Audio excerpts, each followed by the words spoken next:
Hey everybody, what's going on? Hexlex here. I got another Master Duel video for you. Today I'm coming at you with our first deck profile for Season 17, and the first deck that I'm actually going to be covering is Spright. That's because I've been having a lot of success with this particular build of Spright. In fact, those of you who follow me on Twitter, and those of you who don't, feel free to check out the link down there in the description. I regularly post updates to when I'm laddering, how I'm doing, when I'm playing in tournaments, how I'm doing, and I like to throw out some Yu-Gi-Oh! Memes every now and then too. But those of you who do follow me on Twitter might have seen a few days ago when I posted this deck up and also noted that I had reached my second highest win streak ever on Master Duel with it. I actually got 15 wins in a row with this Spright deck, and I faced quite a few tier decks along the way.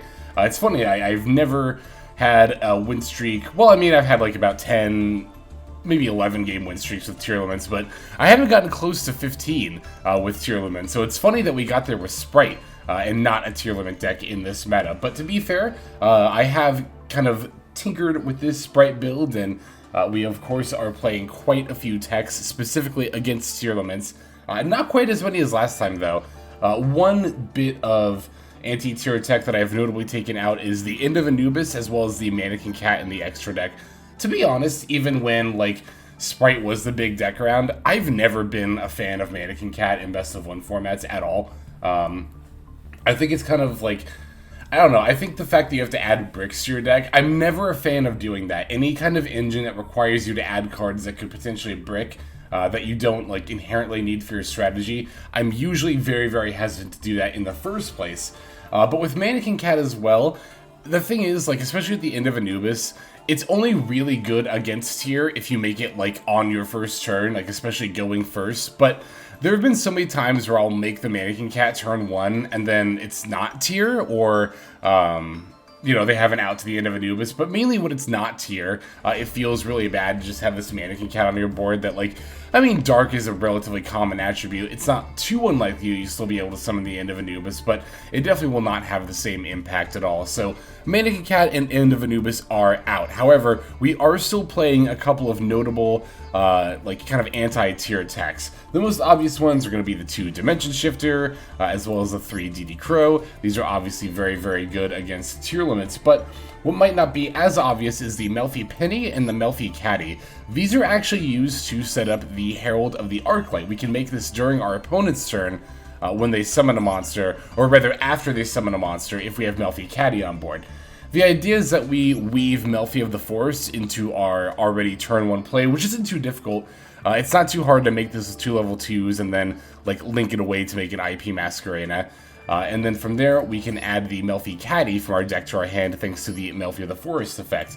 Then during the end phase, we special summon Melffy Catty from our hand. Now, during our opponent's turn, when they normal or special summon a monster, we'll use Catty's effect, bounce herself back to our hand, and then that will let us add Melffy Pinny from deck to hand. Melffy Pinny has a quick effect with no conditions. Just the next time you get past priority, you get to do this.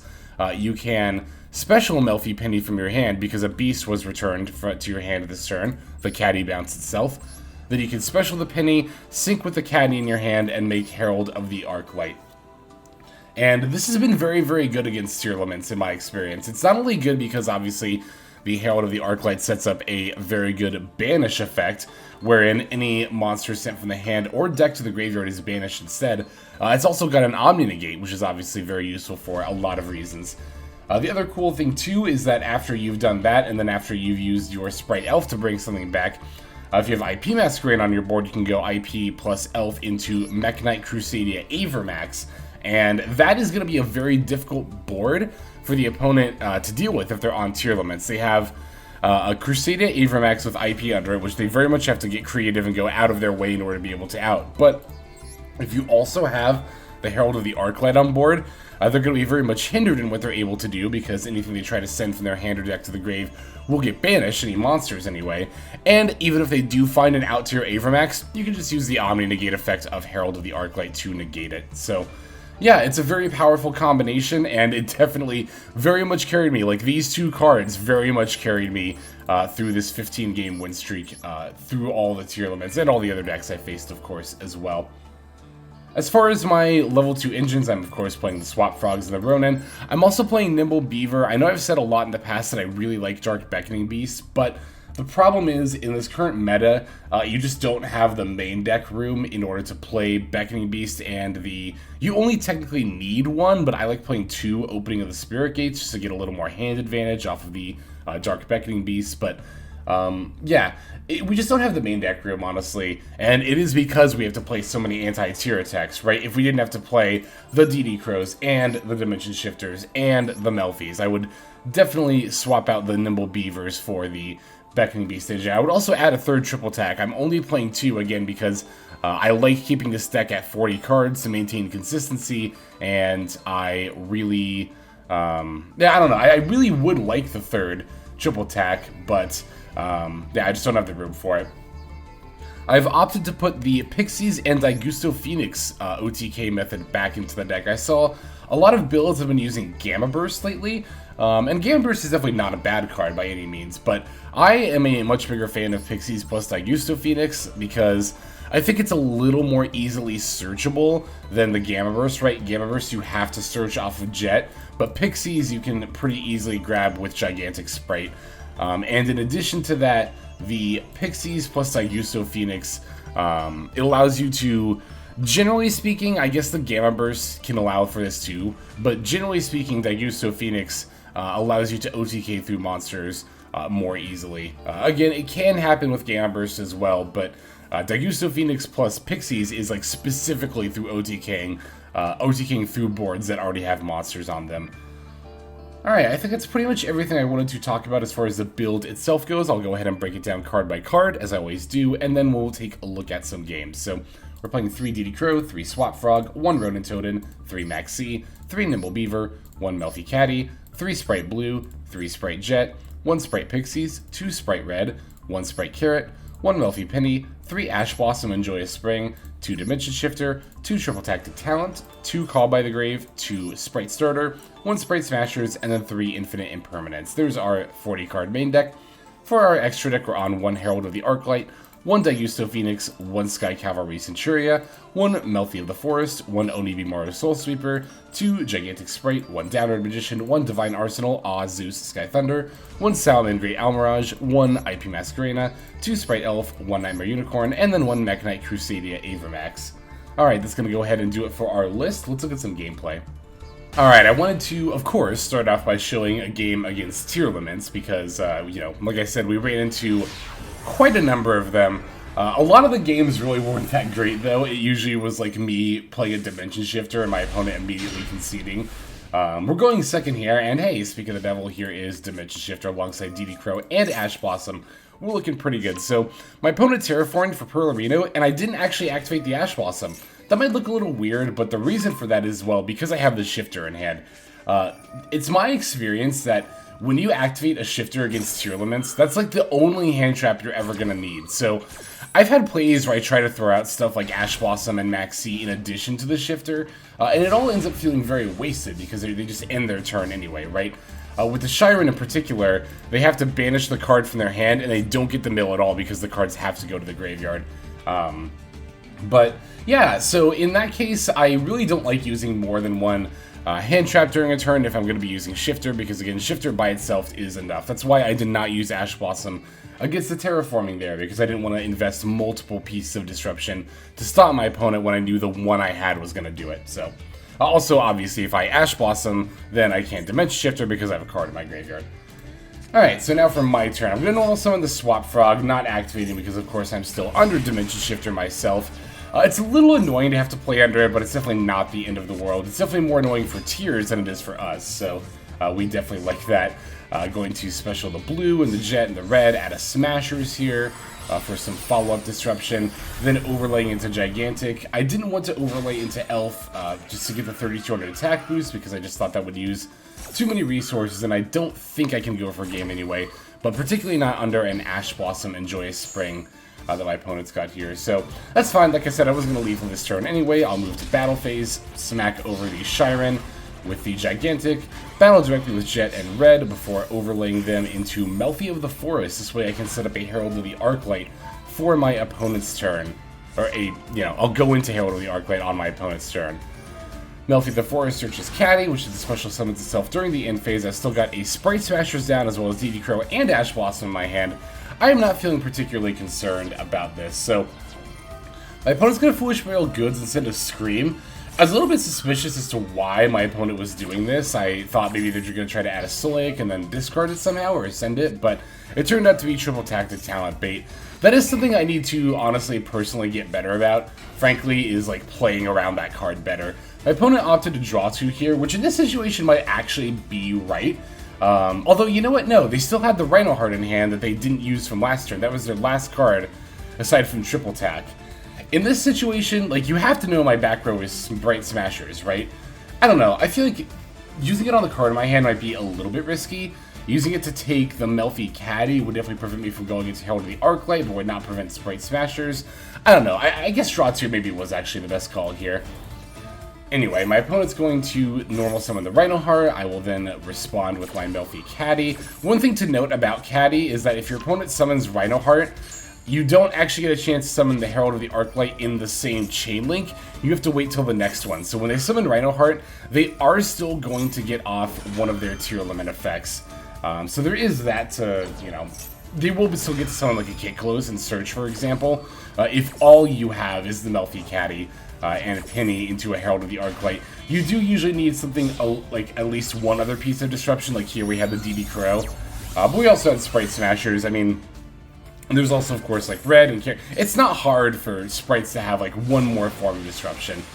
Opponent does have a Kaiju for that Herald of the Arclight, but yeah, they can't battle the Gigantic Spright because of Melffy of the Forest effect. That went by kind of quickly, you might have missed that, but when Melffy Catty bounced itself, that actually procs Melffy of the Forest effect to not only negate the effects of a monster on my opponent's field, but also prevent them from attacking as well.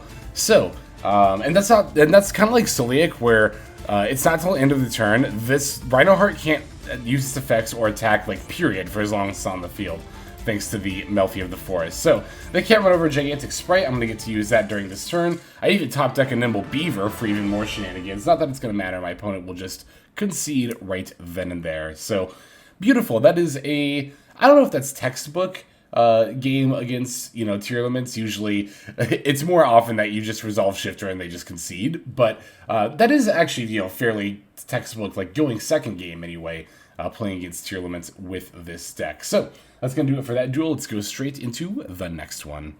Alright, for this game, we're going to find ourselves, yet again, against a tier limits deck. Go figure. So, let's go straight into this one and see how well we open. We are going first this time, so we'll hopefully get to show off some good going first gameplay, and I suspect that we will with a hand like this. It's a bit of a shame to have to open Shifter going first like this, but definitely not the end of the world. Especially when we already have the Blue, Jet, DD Crow, and Ash Blossom in hand. There really isn't that much more you could ask for. Shifter is one of those cards where it's like, I don't know, it definitely feels the worst of the anti-tier tech that you have to play, right? I mean, DD Crow feels this way too, but Shifter very much feels like a necessary evil in this meta. I really don't like playing Shifter. I really don't like playing cards that are only good going second, and Shifter is only good exactly on your first turn if you're going second against a graveyard-based deck, which, I mean, to be fair, of course that's probably going to happen, but either way, like, I'm not a fan of playing going second cards in a best of one format. I'm really not. Yeah, this opening is going to be a little bit bare bones, like we don't get the IP out. Oh, no, we do actually, that's right, because we still have the Ronin and Swap engine in our graveyard, so yeah. Now we get to link the Melffy of the Forest with the Ronin to go into IP. And I think we should still even have another Swap Frog in our yard. Yeah, we do, so Elf, IP, plus Ronin is like the general minimum inboard that Pure Spright likes to go for, and as you can see, we're able to achieve that, and even also throw out the Melffy Catty, but yeah, I don't know, I just don't like going second cards much in general. Like, I tried to make Dark Ruler No More and Evenly work for me in, like, even this deck in particular in Spright for a long time, and I never was satisfied with them in my deck. Like, there are just so many more instances of me bricking with them going first than them actually being useful going second, that it's like, for the time being at least, I've kind of sworn off most going second cards, like Dark Ruler no more, Evenly, Lightning Storm, unless I'm specifically playing a deck that wants to go second. Just because they don't perform well for me. And again, that could just be a personal bias, but that's just generally been my experience playing the deck, so... Or playing with those cards, rather. Alright, once again, we do get our Herald of the Arclight set up, and we do also have a DD Crow to accompany it. Again, do keep in mind that the Catty into Pinny into Herald of the Arclight, if you do all that in response to the normal summon of a Rhino Heart, your opponent will still get an opportunity to activate a Fuser. So, again, they will get to go for Kitkalos there. And to search, but not much beyond that, to be fair. And again, we have the DD Crow here, so it's really not that big of a deal. Alright, looks like the opponent is going for a rank 4. They're going for the Time Thief Redoer. And then they move to battle. This was actually a misclick on my part. You might be wondering, like, well, wait, wasn't the whole point to go into Avramax so that they couldn't just battle over the Herald? The answer is yes, it absolutely is. I just misclicked here and right-clicked by accident, so I passed priority back to my opponent, and then we moved to the battle phase. Although, to be fair, honestly, like, oh, this is the cool thing too, we get to stop Redoer's effect even though they don't have a spell attached with Ash Blossom, because the effect includes an effect that draws a card. As long as it includes the effect, it doesn't have to be the effect they're activating, you can still Ash Blossom an effect like Redoer. So just a fun bit of trivia there for you. But yeah, no, like I said, I just misclicked. But it did still slow our opponent down. That Herald of the Arclight forced our opponent to specifically move to the battle phase in the inopportune moment and kind of like not do anything more than that. So they have Celiac and one Unknown in hand, as well as a Zeus they've already used. I already had Spright Starter in hand, so to be fair, I already had plays, but we definitely will not turn our nose up to top decking this Nimble Beaver here at like the literal best possible opportunity. But again, to be fair, I did already have the Spright Starters, so you might have noticed that I searched that by bringing back Jet last turn, and that I did not bring back Blue, I brought Jet. I feel the need to bring this up in like literally every single Spright video, because I still to this day see Spright players doing this all the time. They'll bring back Blue with Elf, and then add a Jet, and then just not have plays during the next turn when they had a Jet in the yard, and they could have just grabbed it instead and searched a starter. That's like, again, I bring this up every time I play Sprights, but as long as I see people doing this, I'm going to keep bringing it up. If you're going to Elf for either Blue or Jet, if you have both in the graveyard, generally speaking, it's better to grab the Jet back so you can search Starter, because Starter is a combo by itself. Blue coming back and searching up a Jet is not necessarily a combo by itself. If you already have another level 2 monster in hand, then, you know, fine, go for it. But I see a lot of players will have hands like I did, where they don't have another level 2 monster, and they'll just end up searching another Spright monster instead. It's like, wait, you could have just gotten Jet and gotten Starters. So definitely make sure we're looking out for that. We do still have a couple more games to look at. Let's go straight into our next one here. Surprise, surprise, we have yet another duel against Tearlaments. It's, I don't know, sometimes I wonder, like, should I try to show myself fighting more of a variety of decks? But I think more people want to see me beating up Tearlaments than not, so. And once again, we have a hand where we open Dimension Shifter. It did feel like this play session, this card was kind of glued to my opening hand, which, I mean, I definitely won't complain about, but gonna throw out the Shifter here in response to the Murley. My opponent actually chains a Mask Change 2. That is, of course, not going to stop my Shifter from milling, or start banishing the cards that Murley mills, but it does mean my opponent gets to summon a Dark Law. Opponent doesn't look like they milled anything very relevant anyway. They also still get to send, more importantly, the Murley to the yard in order to fuse for Kitkalos. So here my opponent was actually able to play very well around my Dimension Shifter, but I am going to Ash Blossom this Kitkalos search for sure. I don't need them getting like a Celiac here. Although, I guess if they got either Crime or Celiac, they wouldn't be able to use either, right? Because Shifter still applies for this turn. But I mean, still, just there's no reason to let the search resolve if we can help it. So here I'm going to, okay, this looks a little weird, right? Why particularly I would special summon Swap Frog, but the reason is I wanted to special swap, getting rid of the other swap out of my hand, then normal Jet, then special Jet, That way when I special jet to add starter, it was the only card in my hand. I was hoping to catch my opponent activating this effect while I only have starter in my hand, the effect of Dark Law to banish a card from my hand. That way I could just chain the starter and Dark Law's effect would whiff. My opponent was observant enough to not activate the Dark Law here, so I am going to lose when I search off Spright Blue, but I'm going to lose a card anyway. I just wanted to see if I could catch my opponent slipping a little bit. To be fair, assuming my opponent wasn't going to slip up, it probably was right to just normal. Well, but then if I normal Swap Frog, I still have the Jet in hand as well. Yeah, I don't know. It's an interesting situation. But I don't know. The more I think about it, the more I think it was probably right either way to do what I did there. I'm going to go out of my way to make a 3200 Gigantic, even though my Elf does not have anything to bring back in my graveyard, as well as a Sky Cavalry Centurea, just to battle over my opponent's board. I do specifically want to attack over the Kick Close so it gets banished, and then Centurea can bounce the Dark Law. I don't want the Kick Close to go back to the extra because that's much more easy for my opponent to make again than the Dark Law, so. Alright, opponent's going to, now they are able to send cards to the graveyard again, they're going to summon a Mudora, send a Mudora. They actually have the Gravekeeper's Trap to activate, sending a Shaddoll Squamata, but they don't, okay, I don't know that I get this, honestly. Oh, you know what though?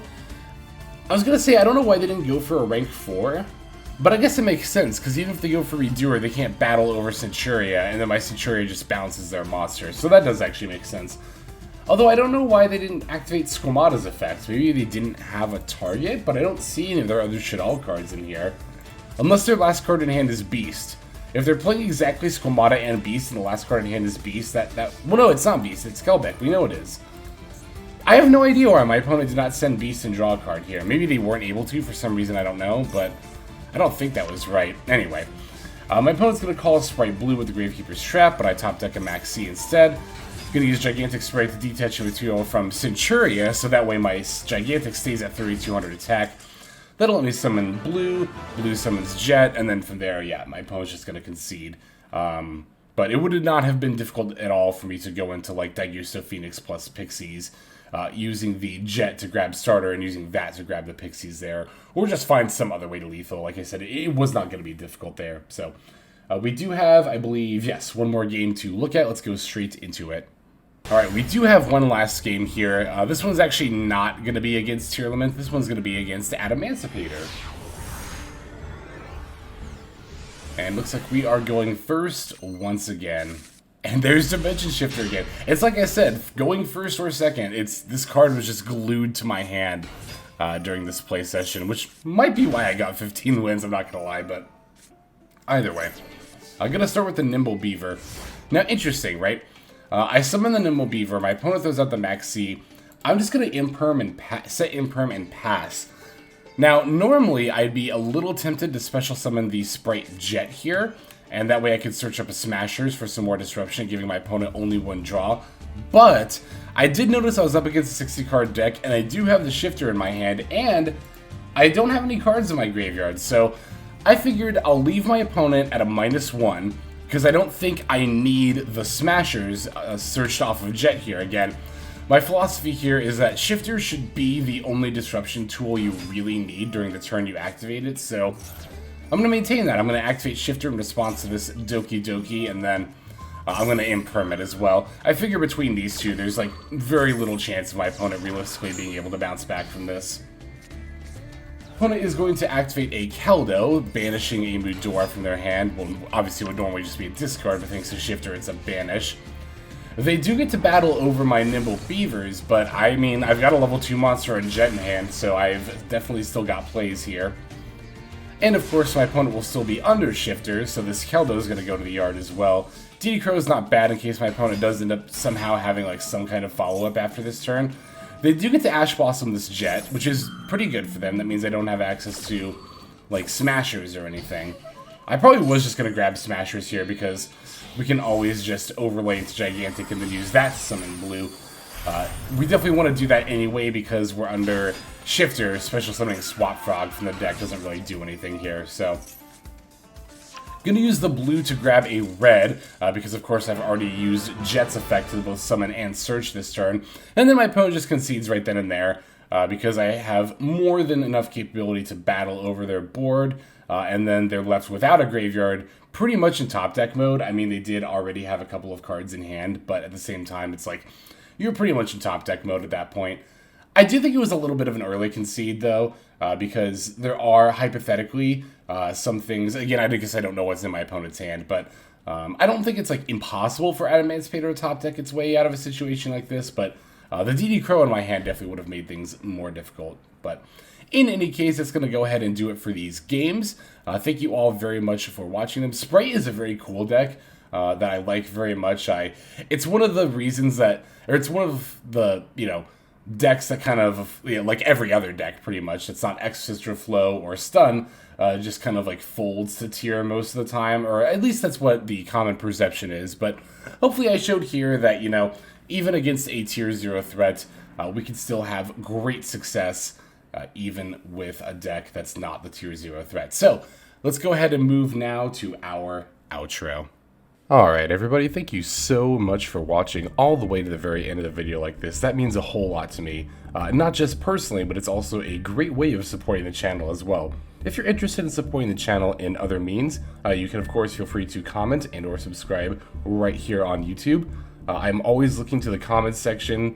You guys leave some pretty awesome feedback as far as like constructive criticism goes when it comes to deck building, gameplay, channel content, all that stuff. So feel free to leave your opinion down there. I will be sure to take a look at that there. And then subscribing is going to be the best way to get notifications of when these videos drop. That does happen every day, by the way, so if you're looking for daily Master Duel content, you've come to the right place. And there are more places where you can get some daily Master Duel content. If you check out the description below, follow the top link over to my Patreon page. There for just $5 a month, which is as much as you pay for a booster pack. You'll find a lot more value than a pack full of filler over there. We've got some previews for content upcoming here on the channel. We've got some exclusive games that are only posted over on Patreon over there. We've got some Q&As, and then you can also have your name featured in this lovely credit sequence where I thank all of the people who are helping contribute over there on Patreon. It's a huge support to the channel, and it really means a lot as well. So thank you everyone who is donating that is featured here on screen. And again, it's not just a pure donation. You do get some more daily Master Duel content over there just for being a part of the Patreon. But I think that's about all the time that I have for today's video. Once again, I just want to thank you so very much for sticking all the way to the end of the video. Again, it just means a lot, as I do put a decent amount of work into getting these videos out every single day. But that's about all the time that I've got for now. So without further ado, this is Xlex. I'm signing out, and I hope you have a fantastic day.